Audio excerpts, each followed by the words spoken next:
Hi friends, welcome back. This is the practice problem 3 on static timing analysis, which is related to the timing library concept. So here we are asked to determine the output rise transition for a cell for which we are given the input transition and the output load. Okay, so here we are given the input transition of 1.2 unit and the output load is 0.250 unit. So based on these two informations, we are asked to determine the output rise transition. So first let's understand the concept behind this.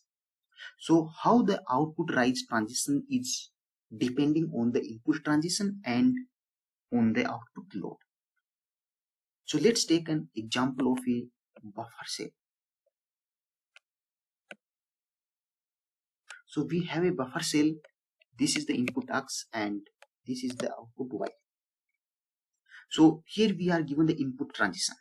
So let's see that there is a signal which is transitioning at the input of this buffer. So here the input transition rate is given as 1.2. So now this buffer is definitely driving some load. So here is the load. And here we are given that the load value is 0.250 unit. Maybe you can take it microfarad and maybe this is a nanosecond. So now how the output Y will be transitioning. So this is the buffer cell. So if the input is transitioning from low to high, the output will also transition from low to high. So we are asked to determine the rate on this signal.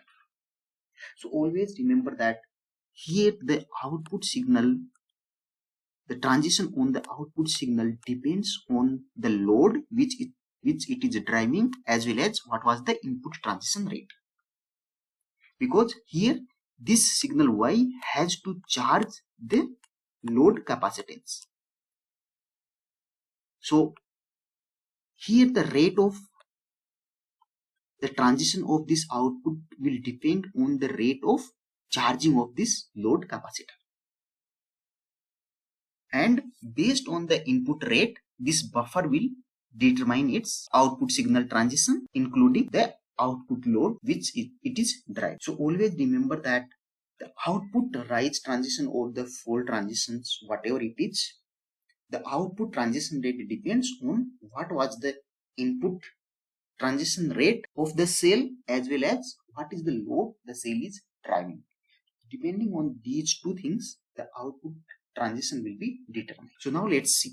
So here we are given the input transition 1.2 and the output load. So this is the timing library snippet. This is how the values are given in the timing library. So the values, this is a matrix form. So the values, these values are nothing but the output transition rate. But which value we have to pick up, that will depend on index 1 and index 2. So always remember that the index 1 in the timing library is always corresponding to input transition rate, and the index 2 is always corresponding to the output load. Okay. So here if you see in the examples, we are given an input transition of 1.2. So this is the 1.2 value and output load is 0.250. This is the output load value. So always we have to read these two arrays, index 1 and index 2 arrays in a array form, where the index 1 array will determine the row value of the value matrix, and the index 2 array will determine the column value of the value matrix, this matrix. Okay, so here the input transition is 1.2, which is 1, 2 and third. So we have to take the third row, and the output load is 0.250, which is 1 and 2, the second column. So we have to pick up third row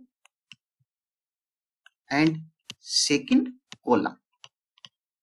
whatever the value is given in the third row and second column of the value matrix, that will be nothing but our output transition rate, and this is a rise transition matrix, so it will be a output rise transition rate.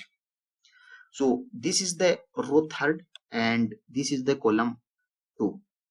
So what is the value?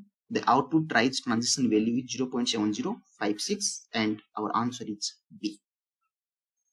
So this is an important questions asked in many interview process, in the written test of many interview process.